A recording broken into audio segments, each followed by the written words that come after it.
and welcome to Good Morning Thailand. Today we'll be talking about some of the news topics from across the country. I'm Jay. And I'm Alex.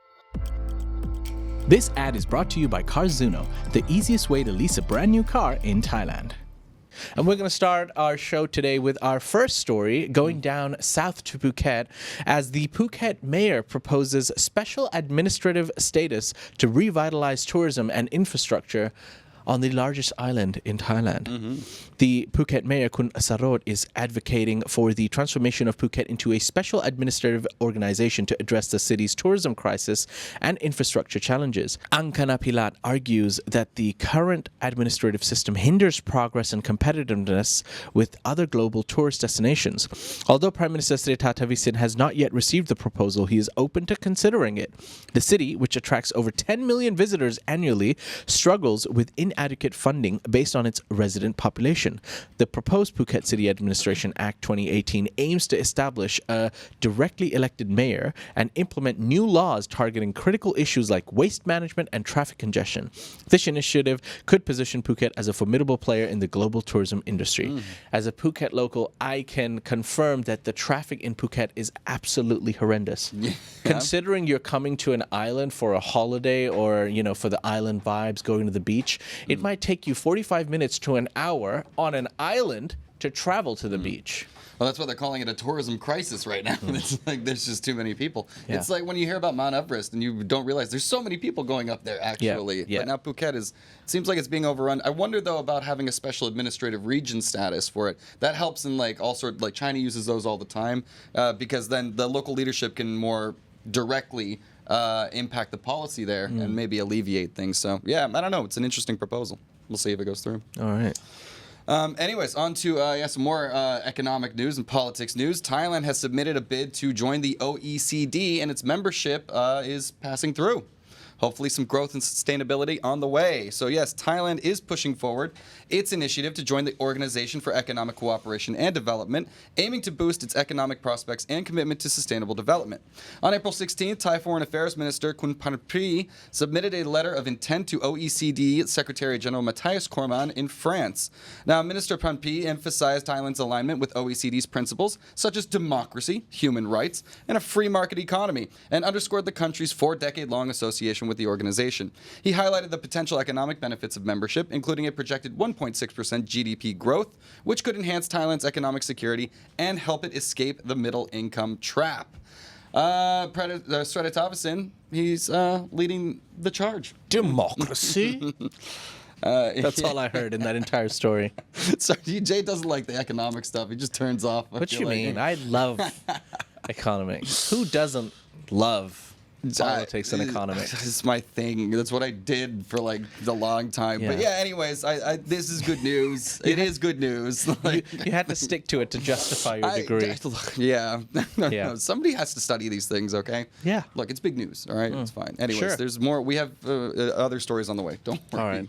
Swiftly moving on, ladies and gentlemen, our next story talks about a fatigue-induced crash claims a monk's life, injures others in Pathum Thani. A devastating accident occurred in Pathum Thani province on the outskirts of Bangkok when a sleep-deprived delivery truck driver lost control and struck a group of monks during their morning alms round. When 21-year-old Benjamin, driving a black Isuzu D-Max, veered into the monks in Klong Luang district. A 69-year-old monk from Wat Tawan Reung died from his injuries, while other monks and a local almsgiver were also hurt. The driver, who had been awake since midnight for work, confessed to falling asleep at the wheel. Police have charged him with reckless driving resulting in death, and investigations are ongoing. The accident scene and subsequent police findings are currently under scrutiny as legal actions against the driver proceed. Yeah, so this story it hit me a little close to my heart because when I was in college, a friend of mine, he was in a car accident. He died. His brother was at the wheel, and it was just early morning fatigue driving. Yeah, right. And people don't realize, we talk. There's all sorts of information about drunk driving and all that stuff like that. And fatigue driving is real. Yeah, it's absolutely real, and it's just as dangerous and can lead to as many horrific accidents as drunk driving can. So. Yeah. It's an important thing, and I just want people to be aware. Yeah, pull over, take your nap or something like that. Yeah. It's like driving from midnight to early morning. Like not everyone is capable of doing it, you know. And we think we can do it, but it can happen to anyone, whether you're young or you're old or middle aged. Like guys, be safe out there, and hopefully, these kinds of incidents and accidents don't happen again. Anyways. On to our next one. That's we're going back down to Koh Phangan. So a British man has been arrested in Koh Phangan for begging for money for drugs. Now, Thai authorities have arrested a British national, Nicholas James Hartas, on Koh Phangan after he was reported begging outside a 7-Eleven store, allegedly to buy drugs. The arrest occurred near Pantip Market on April 17th, following local reports of Hartas using the money collected from begging to purchase said drugs. Previously escaping arrest on drug charge in Koh Samui, Hartas admitted to fleeing to Koh Phangan. Although it remains unclear if drugs were found on him at the time of his arrest, he faces charges under the Begging Control Act and the Narcotics Control Act for illegal begging and possessing methamphetamine, respectively. The legal process is underway as further investigations continue. This is a weird one for me. I always feel like clearly drug addiction. This is like an addiction problem, and people fall through the cracks. So at the end of the day, what happens to this guy? Do we throw him in jail? Like, is that going to rehabilitate him, or is it going to make him worse? Do we even have the facilities to kind of help, especially foreigners in Thailand as tourists? Like, I think a lot of the times it's much easier for the government to deport those citizens back to their country, or ask the embassy for help. But yeah, I mean, in this situation, I think that's a safer bet, because a lot of these Western countries do have better infrastructure for mental health care and drug rehabilitation. But that's not to say that we couldn't use it here in Thailand. I feel like it's an important thing that is important for Thai people as well too. Yeah. So I don't know. I'd like to see more of it. There was a lot of help starting to be provided due to the pandemic. It left a lot of people homeless. There was a huge rise in actually people speaking up about their mental problems and issues caused by depression because of the pandemic, and the government was out to actually help these people. But over the last year, I mean, I haven't heard anything and no news about it being ramped up or continually being done right, but it probably is. We might need to find out more information on that, but if there is more stories like this, we'll keep you up to date with all those stories. For now, we're going to move on to our next story on a more positive note. Bangkok expands its water refill stations to slash plastic bottle use. Finally, less plastic in Thailand. I think your video might have done the rounds. The BMA, which is the Bangkok Metropolitan Administration, is expanding its successful bottle-free seas project by adding 200 new drinking water refill stations across the city to curb plastic pollution. Launched in August last year, the initiative has already reduced plastic bottle consumption by nearly 457,000 units, spearheaded by Governor Chachad in collaboration with the Environmental Justice Foundation. The project places refill stations in key city locations such as parks, shopping centers, and cultural sites, with a vision to extend these facilities to public health service centers and additional public areas. Governor Chachad is actively seeking support from private and philanthropic sectors to rapidly meet the project's expansion goals.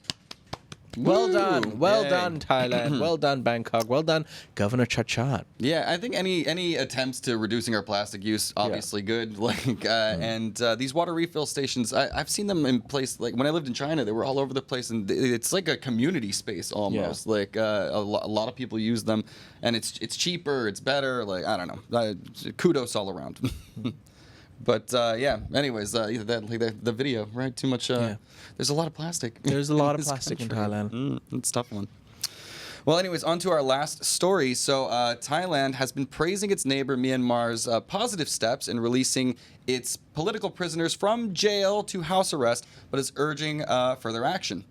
So Thailand's Foreign Affairs Commission, led by Chairman Napadon, has welcomed the relocation of Myanmar's former leaders like Aung San Suu Kyi from prison to house arrest as a constructive development, but is pressing for more significant actions, including the release of all political prisoners, such as the former Prime Minister and Win Myint.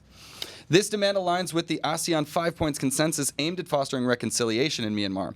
In addition, the Thai government is advocating for enhanced humanitarian support for the Burmese people. I mean, when, Obama was like the first sitting U.S. president to visit Myanmar ever.